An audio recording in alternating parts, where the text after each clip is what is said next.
आज हम बात करेंगे दो महान साइंटिस्ट के बारे में, James Dewey Watson and Francis Harry Compton Crick, जिन्होंने मिलकर डीएनए के स्ट्रक्चर को समझने में दुनिया को एक बहुत बड़ा ब्रेक थ्रू दिया।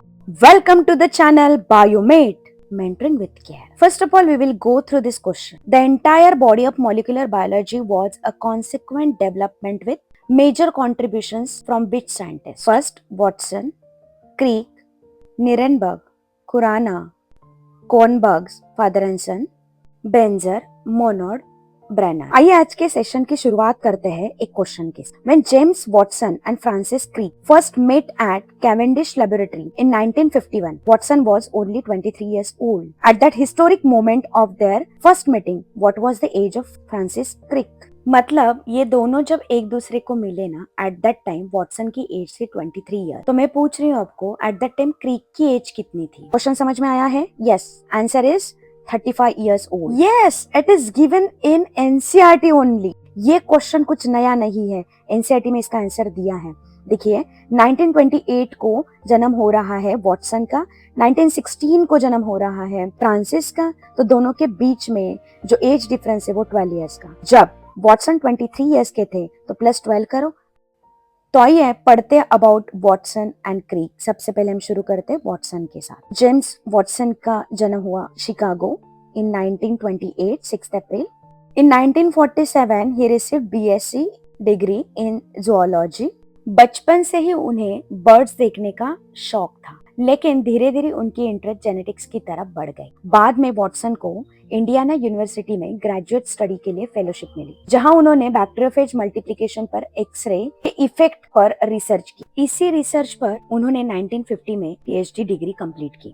इसी दौरान वॉटसन की मुलाकात फ्रांसिस क्रिक से हुई। दोनों का कॉमन गोल था डीएनए की स्ट्रक्चर को समझना। शुरू में उनकी रिसर्च सक्सेसफुल नहीं हुई, लेकिन उन्होंने हार नहीं मानी।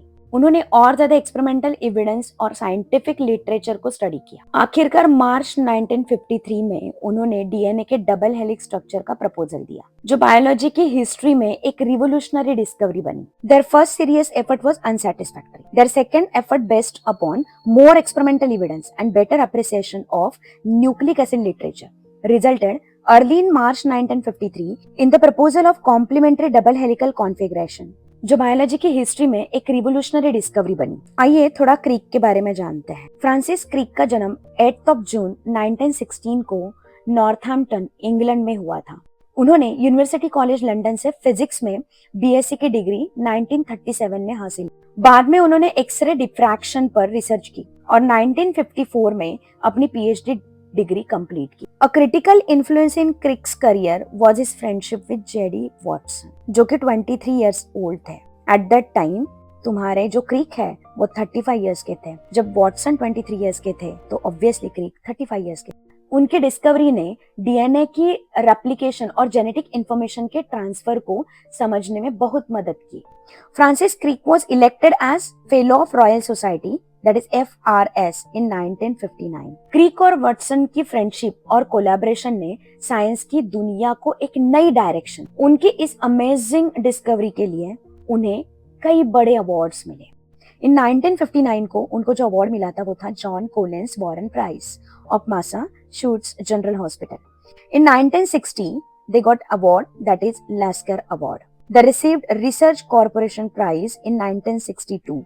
In 1962, they also got the biggest prize, which is Nobel Prize in Physiology and Medicine field. ये जो डिस्कवरी है वो आज भी मॉडर्न जेनेटिक्स और बायोटेक्नोलॉजी की फाउंडेशन मानी जाती है। If this video is helpful for you, then please like, share and subscribe.